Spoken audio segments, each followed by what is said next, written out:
Keep it quiet. Eyes open. Watch for stragglers and watch your footing.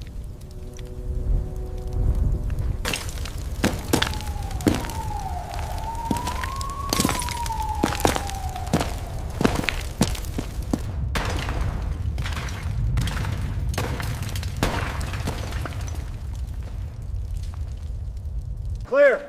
All right, move up slowly. Keep alert.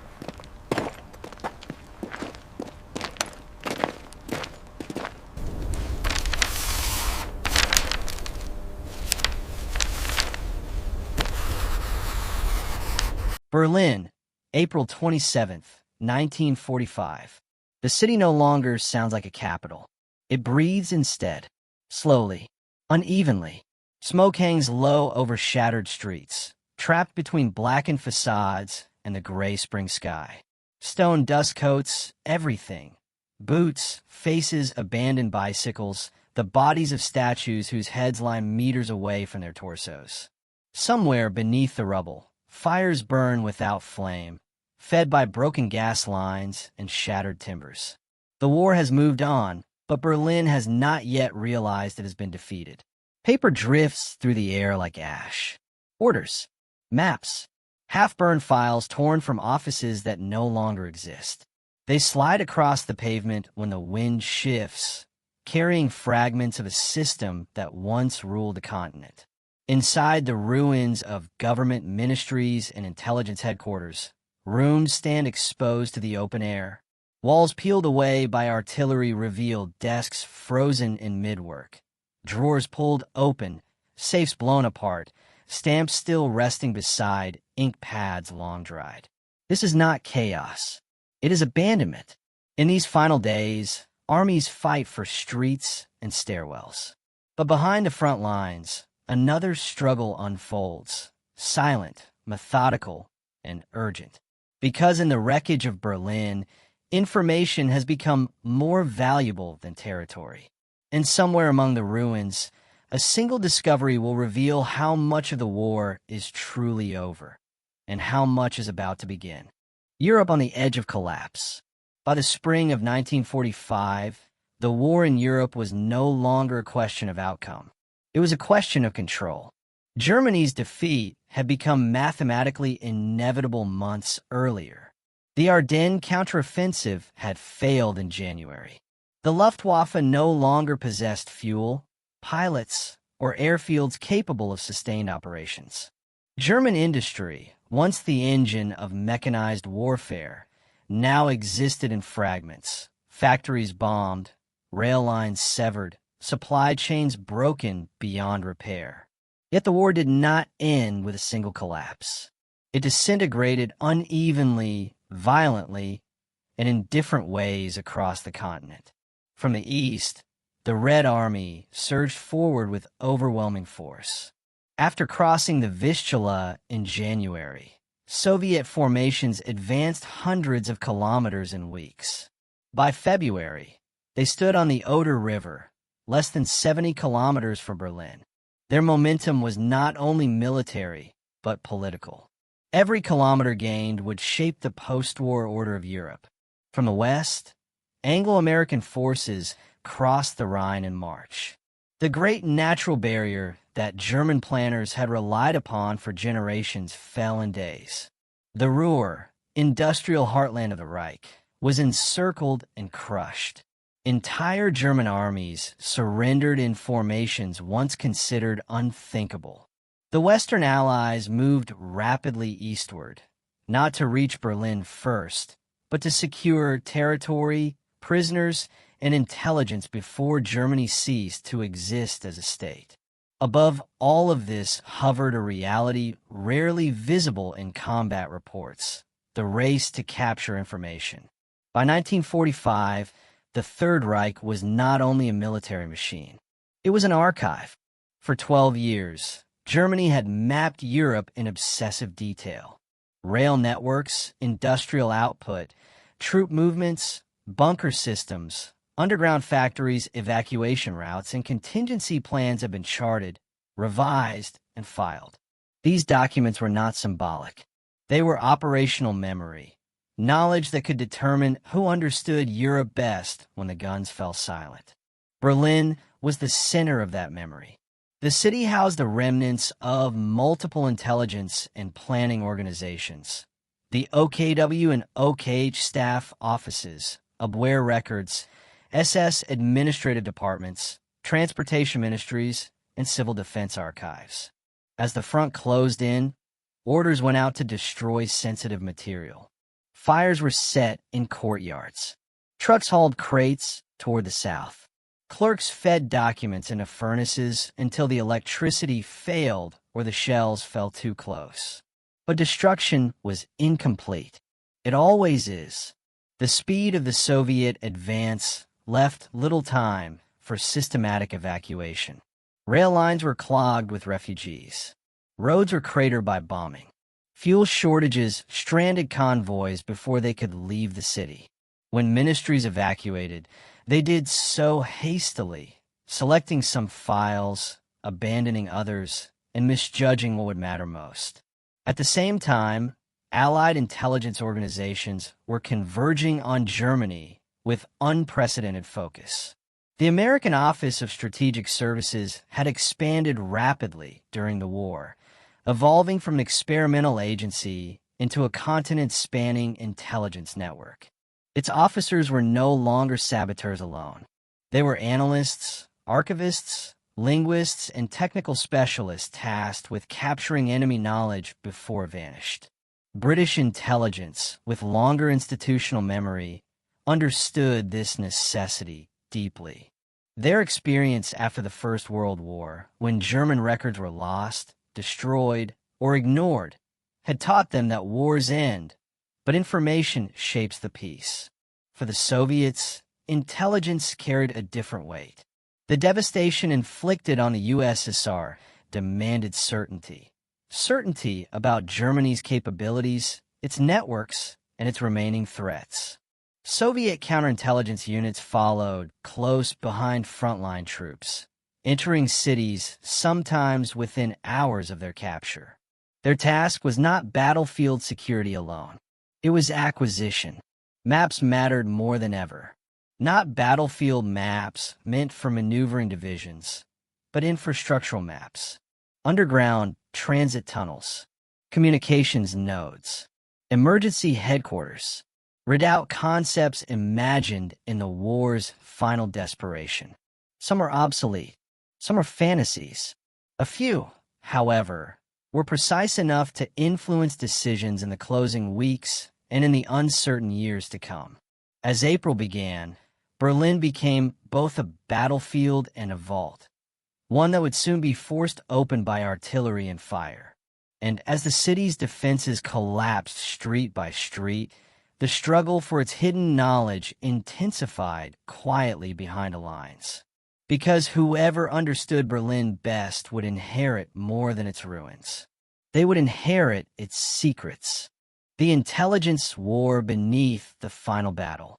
Long before the first Soviet shells landed on Berlin's eastern suburbs, intelligence officers across Europe were already preparing for the moment when Germany would fall apart. They understood something that frontline soldiers did not need to consider. When a regime collapses, information scatters. Files are burned, buried, abandoned, or captured by whoever arrives first. In the final phase of the war, this reality created a second battlefield, one without trenches or tanks, fought through speed, access, and interpretation. By 1945, intelligence had become institutionalized warfare. The American Office of Strategic Services operated teams attached directly to advancing armies. Their instructions were precise.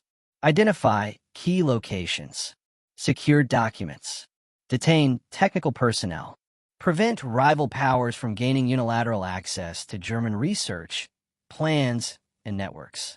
These teams were often small, sometimes only a handful of officers, but they carried authority that outweighed their numbers. British intelligence worked in parallel, often focusing on signals intelligence, naval records, and long-term strategic assessments. The British had learned early in the war that understanding German planning logic was as important as intercepting orders. German maps, particularly those tied to transportation and logistics, revealed not only where forces were, but how Germany thought. The Soviet system approached intelligence differently. Soviet counterintelligence units, most notably SMERSH, advanced immediately behind combat troops. Their mandate was expansive. They searched buildings, interrogated personnel, seized archives, and controlled access to captured areas. Intelligence was inseparable from security.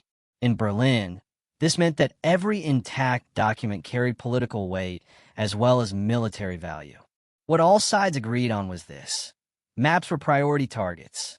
German cartography had reached a level of precision unmatched in Europe. Decades of military planning had produced layered map systems: surface terrain, subterranean infrastructure, industrial dispersal, civil defense shelters, and emergency command routes. Some of these maps were duplicated and distributed. Others existed in single copies, locked in safes or carried by officers who never escaped the city. As the siege tightened, Berlin itself became a physical representation of the intelligence struggle. Ministries were abandoned in stages. First went non-essential staff, then senior officials. Finally, small groups tasked with destruction remained, burning, shredding, or dumping documents into canals. But artillery does not wait for paperwork. Entire buildings collapsed before orders could be completed. Fires burned uncontrolled. Smoke filled corridors, forcing evacuations before safes could be opened. In some cases, documents were moved not to protect them, but simply to clear space. Crates were stacked in basements. Maps were rolled and left behind desks. Filing cabinets were overturned to block doorways. What survived did so by chance as much as intent. This environment created opportunity for those trained to recognize value in disorder. Intelligence officers entering Berlin in April and May did not search for intact headquarters. They searched for patterns, locations that made sense for planning, logistics, or communications. Transportation offices, civil defense departments, engineering bureaus, even architectural firms contracted by the state. Each had the potential to contain fragments of a larger picture. The age and rank of the individuals conducting these searches varied widely. Some were senior analysts. Others were junior officers, recently trained, assigned to field teams because of language skills or technical aptitude. In the final weeks, experience mattered less than presence. Whoever stood in the right room at the right moment determined what was preserved. And once found, information had to be understood. A map without context is just ink. Intelligence officers had to determine whether what they held was obsolete, speculative, or operational. They compared markings, dates, notations, and reference grids. They cross-checked against known installations and recent reconnaissance. The difference between useful discovery and a meaningless one could rest on a single annotation in the margin. By the time Berlin fell in early May, the city had already been stripped of many secrets. But not all. Some remained hidden beneath rubble, behind collapsed walls, or inside rooms no one thought to search. And it was within this narrowing window, after the fighting, before the city was sealed, that a single find would stand out among thousands of recovered documents. Not because it was dramatic, but because it connected what the war had been to what the world was about to become. By the time Berlin fell, much of the intelligence work on the ground was no longer carried out by the seasoned planners who had shaped the war's early years. Many had been reassigned, exhausted, or killed. In their place stood younger officers, men in their 20s and early 30s, trained rapidly, dispatched urgently, and thrust into a city still echoing with gunfire. These individuals were not spies in the popular sense. They did not wear disguises or trade secrets in cafes. They were readers, interpreters, catalogers of chaos. Their work required patience in environments where patience had become dangerous. Inside shattered buildings, They moved cautiously, stepping over glass and collapsed beams. Every room presented a decision: search or move on. Every document raised questions of authenticity and relevance. Fatigue blurred judgment. The smell of smoke never fully faded. What defined these young intelligence officers was not heroism, but responsibility. They understood that what they overlooked could shape misunderstandings for years to come. A mislabeled map could lead to unnecessary occupation forces. A missed tunnel schematic could compromise security. Their pressure did not come from enemy fire alone, but from the weight of future consequences. They worked quickly because they had to, but carefully because errors would outlive them. In 1945, maps were no longer passive tools. They were operational assets. German planners had long treated geography as a strategic variable. Cities were not just defended from the surface. They were structured internally for survival under bombardment. Berlin, in particular, had been adapted for prolonged crisis. Air raid shelters were interconnected. Utility tunnels ran beneath major streets. Emergency routes linked government buildings to rail lines and bunkers. For advancing forces, understanding these systems was critical. An intact tunnel could allow enemy personnel to evade capture. A concealed depot could supply isolated resistance. Even after formal surrender, such networks posed risks to occupation forces unfamiliar with the terrain beneath their boots. Captured maps transformed uncertainty into control. They allowed commanders to allocate troops efficiently. They reduced the need for destructive searches. They clarified which threats were real and which were remnants of abandoned planning. In a city of millions, this distinction saved time and lives. But the value of these maps extended beyond immediate security. They revealed how Germany had prepared to endure total war. They exposed assumptions, fears, and priorities embedded in ink and contour lines. Every annotation was a trace of intent. German cartographic technology in the Second World War had reached an advanced stage. Survey data was layered meticulously. Infrastructure was measured and remeasured. Civil defense planning incorporated geological assessments and construction tolerances. Even as the war turned against them, German engineers continued to update records. Revisions were marked in pencil. Emergency alterations were noted in haste. Some maps bore stamps from multiple agencies, each representing a different strand of authority competing in the final months. For Allied intelligence, this presented both opportunity and challenge. The precision of German mapping allowed for detailed understanding, if interpreted correctly, but inconsistencies reflected institutional breakdown. Different agencies sometimes recorded conflicting information. Dates mattered. Symbols evolved. What appeared definitive could already be obsolete. This required technical literacy. Intelligence officers had to recognize drafting conventions, scale variations, and code systems. Many had been trained for this, but Berlin tested those skills under conditions far removed from classrooms and offices. Technology had made these maps powerful, or had made them unstable. And as the rubble of Berlin settled, these three elements, human judgment, tactical necessity, and technological complexity, converged inside abandoned rooms and darkened corridors. In one such space, the war's final intelligence puzzle waited, unnoticed by most, but unmistakable to the few trained to see its significance. At the highest levels, intelligence rarely announced itself. It arrived quietly, folded into briefing papers and appended to situation reports, influencing decisions without ever appearing in official communiques. In the final weeks of the war, Allied leadership faced a narrowing set of choices. Combat operations were nearing their conclusion, but occupation planning had already begun. Cities would need to be secured, borders defined, administrations imposed.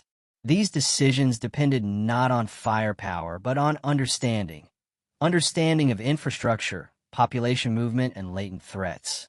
Maps captured in Berlin fed directly into this process. They informed which districts required heavy security and which could be stabilized quickly. They identified industrial sites that might be repurposed or dismantled. They clarified transportation routes essential for humanitarian relief and military logistics. Leadership did not need drama from intelligence. It needed clarity. This reliance placed pressure on those collecting information. Their findings shaped policy without their names ever being recorded. A single map could reinforce or challenge assumptions held by generals and politicians alike. Leadership, in this context, became dependent on unseen labor. By April 1945, German planning was no longer oriented toward winning the war. It was focused on surviving its end. Maps from Berlin reveal this shift unmistakably. Offensive arrows disappear. In their place appear fallback zones, evacuation corridors, and administrative dispersal plans. Civil defense markings multiply. Government continuity routes are emphasized, even as military formations collapse. These documents were not fantasies of reversal. They were acknowledgments of defeat.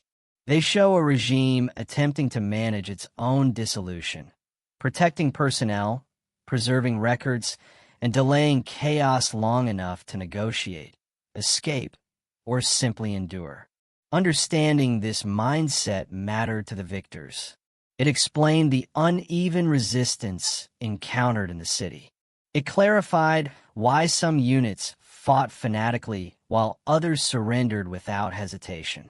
Captured maps offered insight into the psychology of collapse. They demonstrated that even in ruin, systems continue to function until they abruptly did not. There is a temptation, in retrospect, to frame intelligence success as triumph. But in Berlin, discovery carried an uncomfortable weight. Every recovered document was a reminder of what had been destroyed to produce it. Maps charted neighborhoods that no longer existed.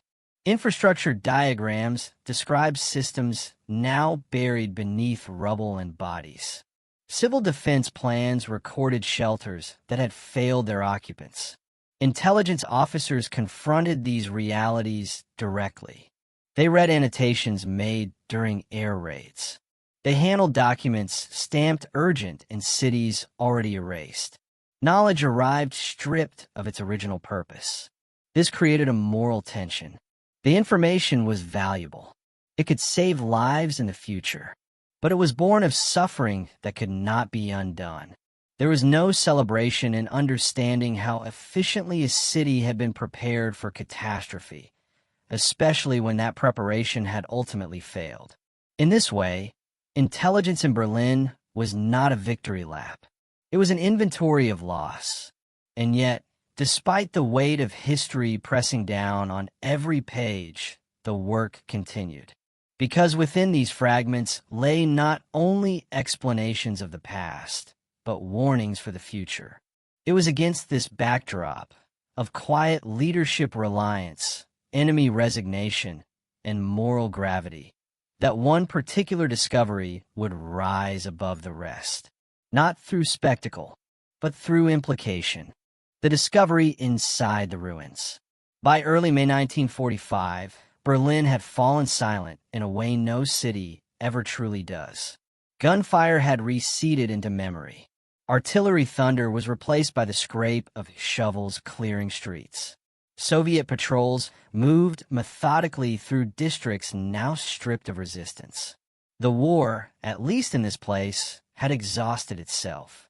It was in this narrow interval, after the fighting, before order, that the most consequential discoveries were made. Inside a partially collapsed administrative building near the city center, the interior was exposed like a cross-section. Staircases ended abruptly at open air. Offices leaned at unnatural angles. What had once been an internal archive was now accessible only by climbing over debris and navigating rooms without ceilings. The location itself was unremarkable. It had not been a frontline headquarters or a famous ministry. Its value lay in function, not prestige.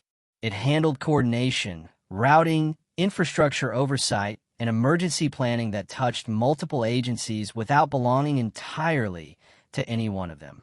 In a room shielded from fire by fallen masonry, several cabinets had remained sealed. Their contents were intact, not because they were protected, but because they were overlooked. The chaos of evacuation had spared them. Among the recovered materials were maps unlike those found elsewhere in the city. They were not tactical overlays for combat units, nor were they architectural drawings limited to single structures. These maps layered multiple systems together: transport, utilities, underground passages, and administrative zones, annotated over time as conditions deteriorated. The markings told a story. Lines had been redrawn, routes diverted, symbols added in pencil where ink no longer sufficed. Dates in the margins tracked adjustments made under pressure. Some annotations referenced facilities already destroyed. Others indicated sites still operational in late April. Most striking was the scope. Rather than focusing on a single contingency, the maps suggested coordination across districts. They connected locations that, on paper, belonged to different branches of government. This implied a level of integration not widely assumed to have survived into the final weeks. For an intelligence officer trained to read such material, the implications were immediate. These are not maps meant for public defense. They were planning tools for continuity, designed to maintain movement, communication, and control even as surface structures failed. They suggested that elements of the German state had anticipated not just bombardment, but collapse. The question was not whether the maps were accurate. It was how much of them remained relevant. Verification began at once. Known landmarks were checked against the markings. Tunnels confirmed by reconnaissance matched the routes shown. Utility access points aligned with symbols long used in German engineering documentation. Where the maps differed from Allied assumptions, they did so consistently. This was not speculation. It was structure. The discovery did not change the fact that Germany had surrendered, but it altered how the occupation would proceed and how competing powers assessed the risks beneath Berlin streets. Because beneath the ruins, the war had left behind a final, silent architecture, and someone, somewhere, had designed it to endure longer than the regime itself. Once identified, the maps could not remain local discoveries.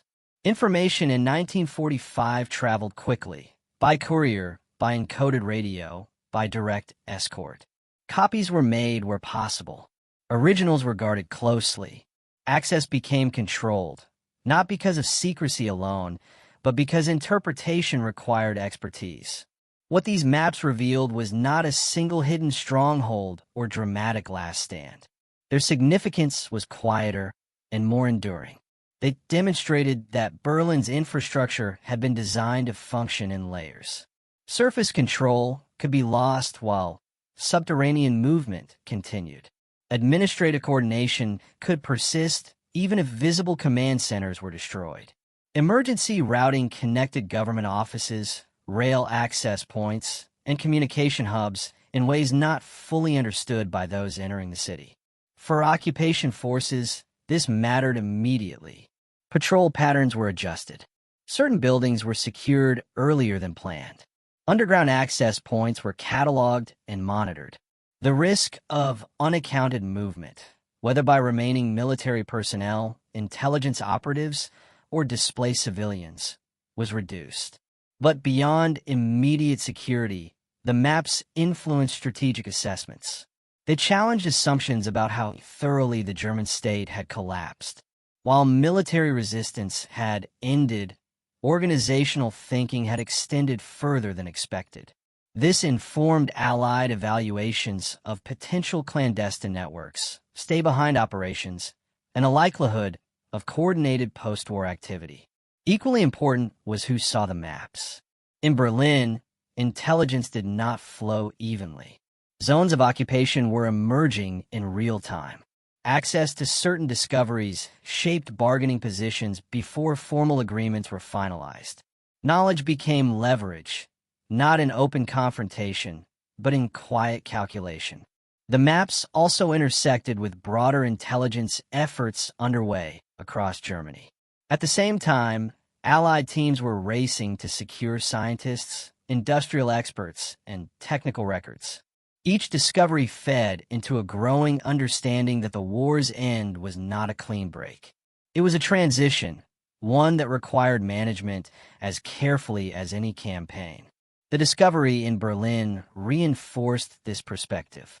It suggested that the remnants of wartime systems, physical and conceptual, would shape the post-war world unless deliberately dismantled. Control required comprehension. Occupation demanded more than presence. For the individual who recognized the value of the maps, there was no public acknowledgement.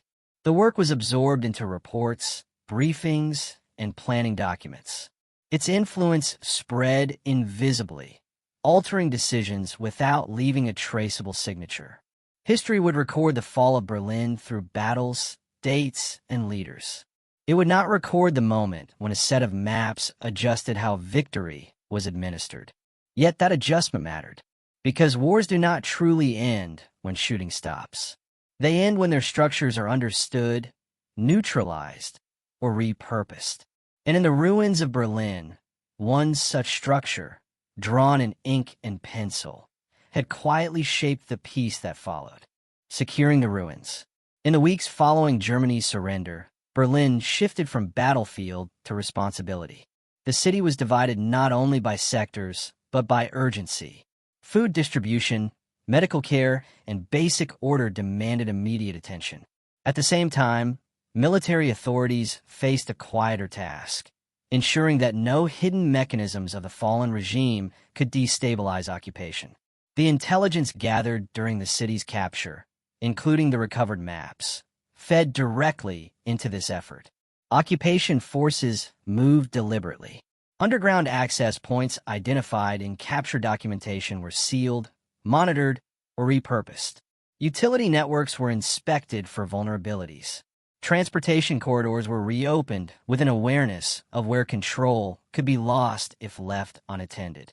This work was methodical, not dramatic. Rather than sweeping raids, it involved inventory. Lists were compiled. Cross-references made. What had once served centralized authority was broken down into manageable components. In this way, knowledge replaced force as the primary tool of stabilization. The maps also influenced reconstruction planning.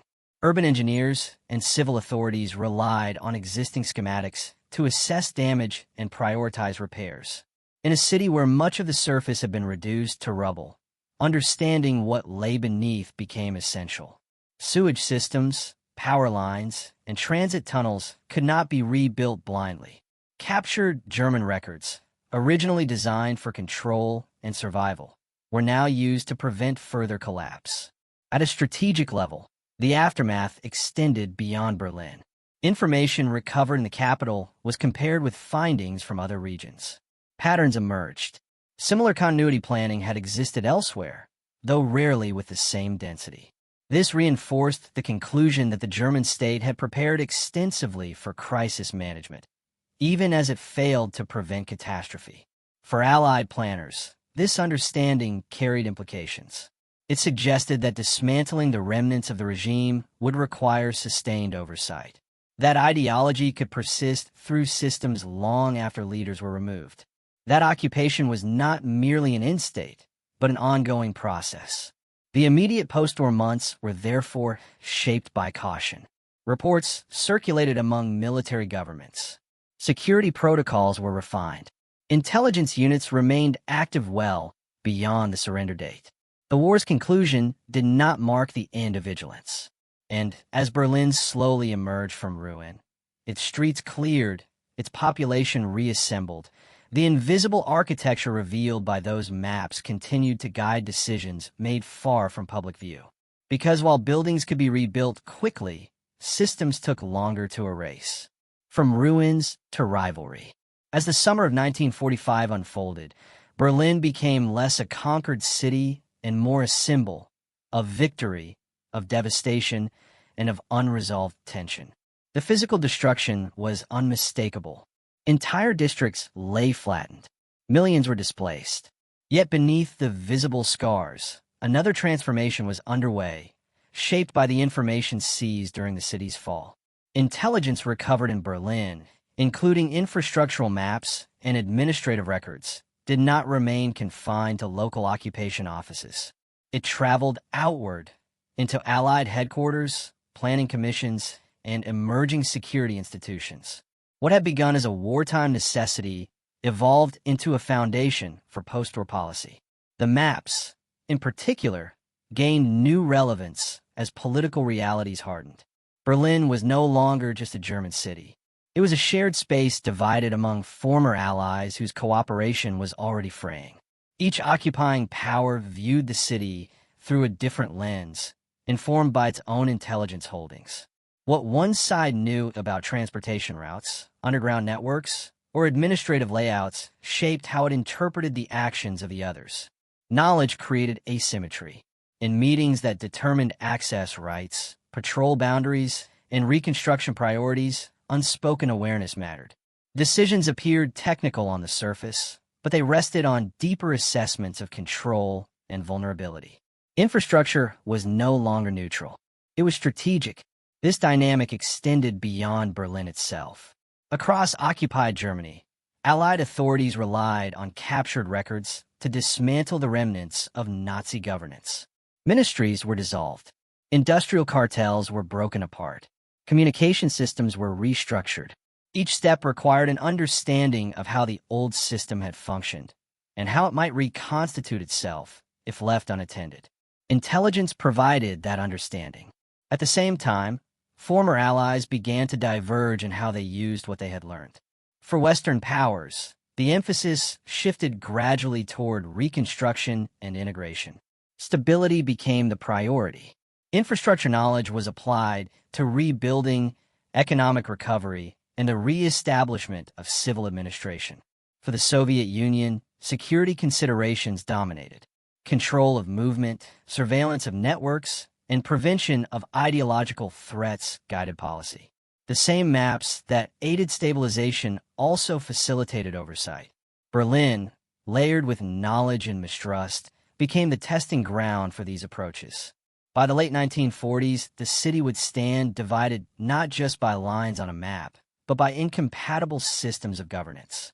Yet the foundations of that division were laid earlier, in the immediate aftermath, when information determined who understood the city most completely. The discovery of detailed German planning did not cause the Cold War, but it shaped how the early confrontations unfolded. Each side entered the new rivalry with a clearer picture of what the other could exploit, defend, or conceal. In this sense, the intelligence war did not end in May 1945. It changed form. The techniques refined during wartime, document recovery, infrastructure analysis, network mapping, were institutionalized. Intelligence agencies expanded. Lessons learned in Berlin were applied elsewhere, from Eastern Europe to future theaters of conflict. Knowledge became a permanent instrument of state power. For the individuals who had first handled those maps amid the rubble, this transformation was largely invisible. Their role ended quietly. Reports were filed. Assignments changed. Careers continued without public recognition of what had passed through their hands. But the effects endured. Long after the ruins were cleared and new buildings rose, the decisions made in those early months continued to shape Berlin's fate. Control points established, then influenced later crises. Assumptions formed, then hardened into doctrine. The war had ended with surrender documents and signatures. Its aftermath, however, was written in archives, planning rooms, and intelligence assessments, many of them rooted in discoveries made during those uncertain days in 1945. Berlin became a city defined not only by what had been destroyed, but by what had been understood. And in that understanding lay the transition from global war to global standoff, one built not on maps of battlefields, but on maps of systems, power, and control. The quiet architecture of history. Wars are often remembered by explosions, battles, and the names of generals. Yet the story of Berlin's final days reminds us that victory can also be silent, measured in ink on paper and lines drawn across maps. A city reduced to rubble still contained patterns, plans, routes, and contingencies that outlived the war itself. Knowledge, in these moments, proved as powerful as guns or tanks.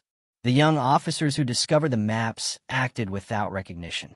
They were cataloging, analyzing, interpreting, but in doing so, they shaped how the city would be secured, how occupation forces moved, and how post-war Europe would be reconstructed. Their work demonstrates that wars do not end with surrender. They continue wherever understanding meets opportunity. The maps themselves were more than directions. They were a reflection of a state trying to endure its own collapse. Beneath bombed-out streets and shattered buildings lay a framework of order that anticipated disarray, a reminder that systems, like human ambition, persist even when the structures built to sustain them fail. For history, this offers a subtle lesson. The aftermath of conflict is shaped not only by battles won or lost, but by those who interpret the ruins. Intelligence, patience, and insight can redefine outcomes quietly, invisibly, and decisively. In Berlin, the war's final architecture was preserved in maps, documents, and the minds trained to read them. It was a victory without spectacle, a turning point without fanfare. As we examine these moments, we are reminded that knowledge is a force of its own. It shapes cities, policies, and nations. And in the ruins of Berlin, one young officer's recognition of a map's value became a conduit between destruction and the fragile order that followed, a silent pivot on which history would turn. The war ended. Berlin endured, and the lessons hidden beneath its streets endured even longer.